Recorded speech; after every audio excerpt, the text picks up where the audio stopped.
Let's Cover That podcast is brought to you by CM&F Group, professional liability services for over 200 healthcare professions. Visit our website at cmfgroup.com/podcast for more info. Hey everybody, it's Will Sullivan with another episode of Let's Cover That with my co-host, Antonina Agruza, and today we have with us Mercedes Dodge, President at PAVMT.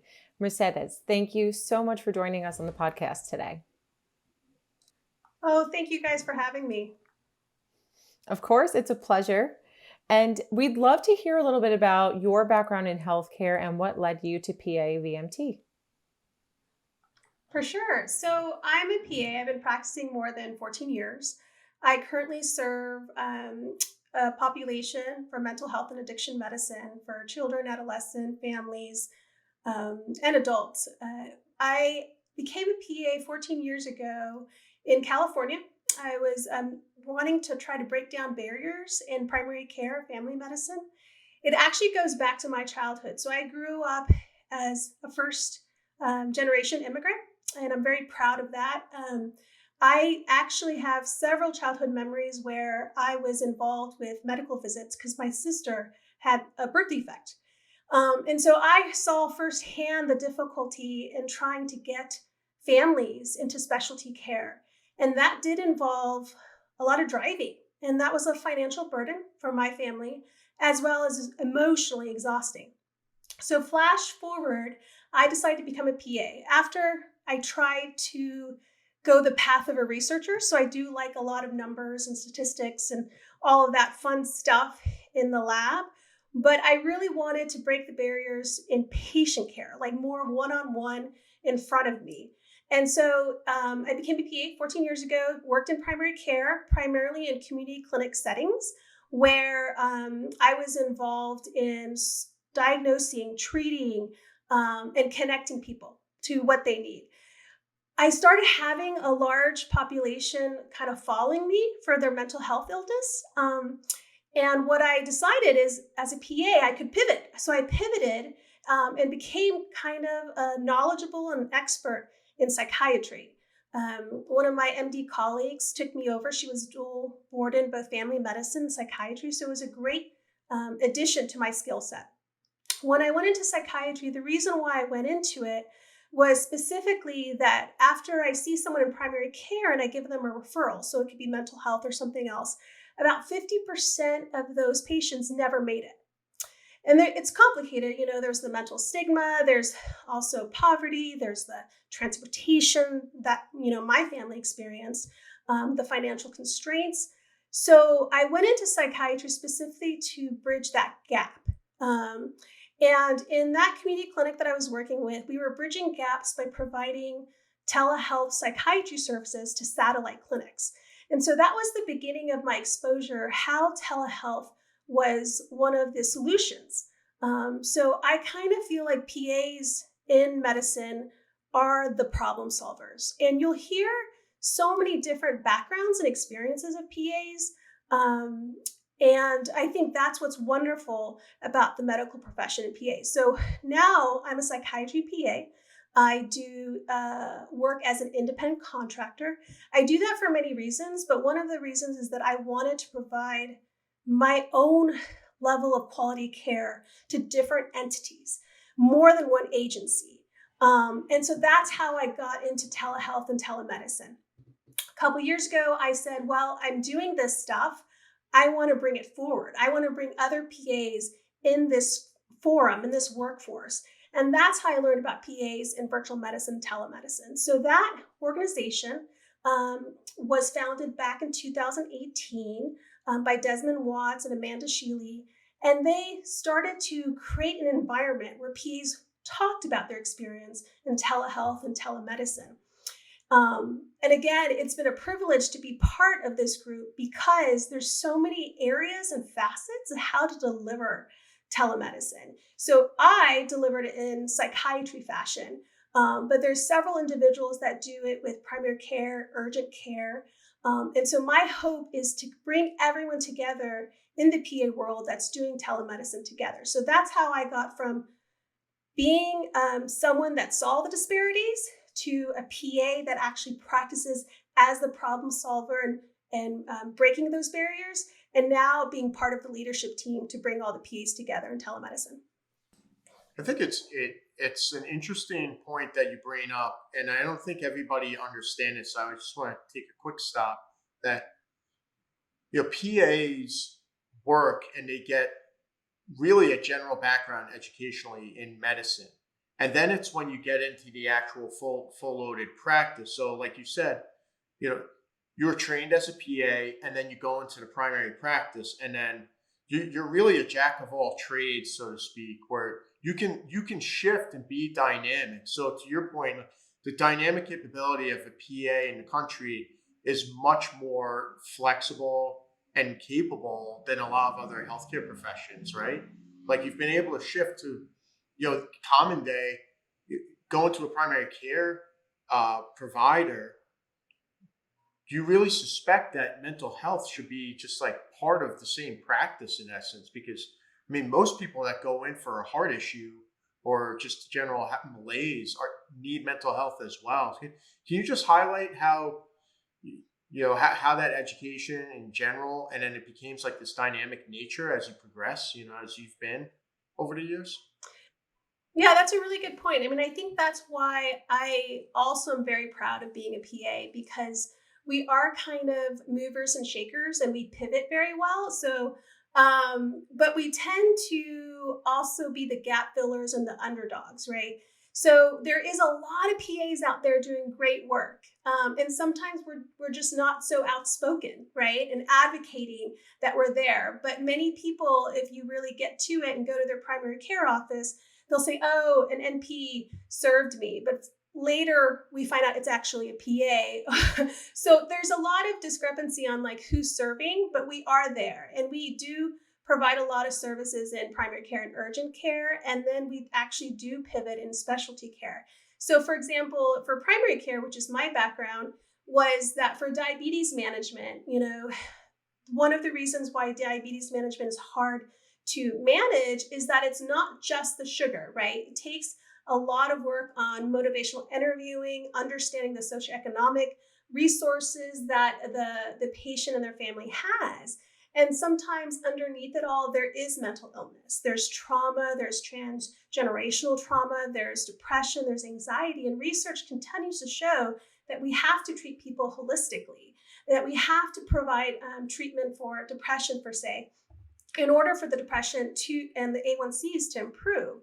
And so I think that holistic, comprehensive view is exactly what I got as a PA. And so I think everyone has a great foundation going through a PA program, but it's really the on-site training and what they're willing to get in their patient care that really sets them away from other providers. And I think one of the things that we keep on seeing both in specialty care and that PAs do, or primary care, as they were so collaborative. So when I worked at the community clinic setting, I became known or well known amongst the therapists, the LCSWs, the MFTs. I also worked with a pediatrician. I worked with an internal medicine doctor. And so I think we have these core values as a PA going through the PA program to be collaborative, to think underneath the hood, and to pivot. And that's what I've seen my career do, is that I've had to pivot for the care of the patients. So they weren't getting their mental health care needs. Well, I had to fill that gap. Oh, they weren't getting the parenting education. Well, I'm going to get that skill set. I'm going to fill that gap. And we continue to see that in the PAVMT world, is that everyone's coming back with several skill sets. And so that's why this upcoming year, as a leader, as a president, I really want to focus on bringing everyone together. So we have a virtual summit conference. It's our first virtual summit conference for PA who are members of PAVMT. And we're bringing all of the networks, all the experts in the PA telemedicine world together. So we can kind of go over the life cycle of PAs in telemedicine. So we're going through how to get a job, how to promote the transition successfully from in-person to virtual telemedicine position. We're going to talk about website manner. How can we really focus on having that connection with the patient on the computer? We're going to talk about how there are leaders in PA telemedicine, medical directors, for example. And we're going to talk about legislation and advocacy, because as I mentioned, I think PAs have such great knowledge that we need to come together, unite, and be part of the advocacy so people know they're being taken care of by PAs in the telemedicine world. It's clearly such a multifaceted profession, and we'd love to learn a little bit more about how PAVMT differs from other telemedicine platforms that are out there. So PAVMT is a nonprofit organization under the National Academy of PAs. And so it is specifically trying to promote and advocate PAs in the telemedicine world. So we don't provide telemedicine services, we're bringing everyone together. So the PAVMT members that we have are a breadth amount of types. So there's faculty at PA programs that are trying to integrate the skill sets of telemedicine. We have medical directors on large telemedicine companies as members. We have entrepreneurs that are starting to work with other colleagues to create a telemedicine business. You have individuals like me that provide services, medical services, as an independent contractor. So it's we all work in different fields, but we all have the same passion and mission, which is to make sure that we're well known for our comprehensive care in all levels of the medicine and telemedicine. And what are some of the barriers that PAs are navigating now that PAVMT is able to advocate for? That's a really good question. So one of the barriers that I think is common amongst medical professionals and mental health professionals is, how do we serve our patients across states? So one of the organizations I work for provides services in Alaska, which is wonderful because there's a huge lack of access in rural areas in Alaska, and just lack of mental health providers. So with those Alaska patients, for example, they travel, especially with COVID. And there's a lot of dual households, which means two parents in two different states. And so it's really hard to provide services to these families or these kids or these patients when you only have one state license, let's say for Alaska. And so this is a huge barrier that a lot of medical professionals and therapists run into, but it's been highlighted because of the COVID. And we realize, you know what, legislation has not caught up with actual medical delivery. And so that is one of the barriers. And so this upcoming year, the Federation State of Medical Board is working with APA, which is the National PA organization, to really create legislation work to create a compact license. And so that would be one of the other goals that I have, is not only to bring all the PAs and telemedicine together this year for my leadership, but also to really promote the advocacy of this compact license, because it's going to break down a lot of barriers so that we can provide that quality care to patients. What is just kind of, so you're looking at the barrier, state lines is a big key aspect of that, which everybody has seen.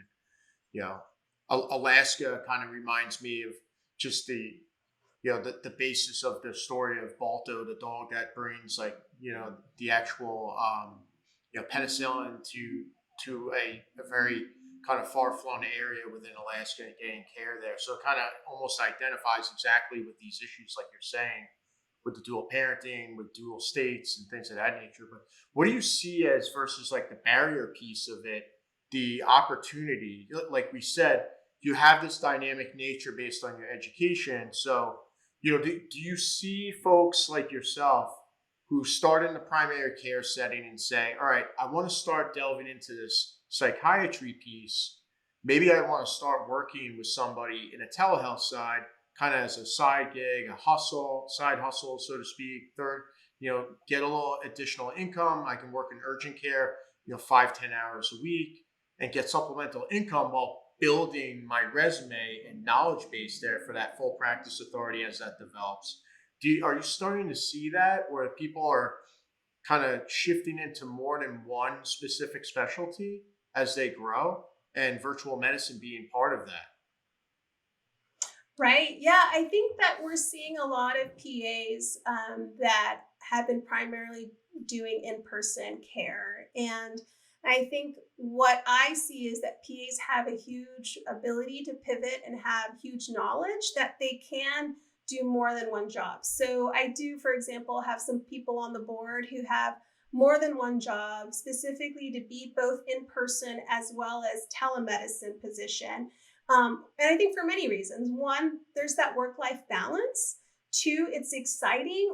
I think that you'll get to know many PAs that they like, maybe like me, they get bored easily. And so we want to make it exciting, as well as I don't want to lose my skill set of the huge list of things I learned in PA school. And I think that's one of the things is that you see a lot of PAs putting themselves out there, challenging themselves, finding that balance and juggling different opportunities. And I don't think many PAs give up opportunities. It's just that we need to create those opportunities. And one of those opportunities is to break down the legislative barriers. Amazing. Mercedes, is there anything So, else? Sorry, go ahead. yeah, it's exactly. If there's anything else, I really wanted just to encourage people to recognize PAs are part of the solution. You know, I mentioned that I'm a problem solver. We are part of the solution. You know, when the first PA school at Duke started in mid 1960s, it was specifically a colleague. You know, Dr. Stade realized there's a difficulty in getting access to primary care in rural settings, and so I think that really speaks to the heart of my professional mission is we're all here to be problem solvers and team players. And so with that said, I just would want to just promote and encourage PAs out there to advocate for their work, to speak up, and then to attend our first virtual summit, which is October 22nd. It's going to be virtual, and we're going to bring in a lot of champions in telemedicine that are PAs themselves. And we're going to provide more kind of actions of how we can advocate as PAs at this table.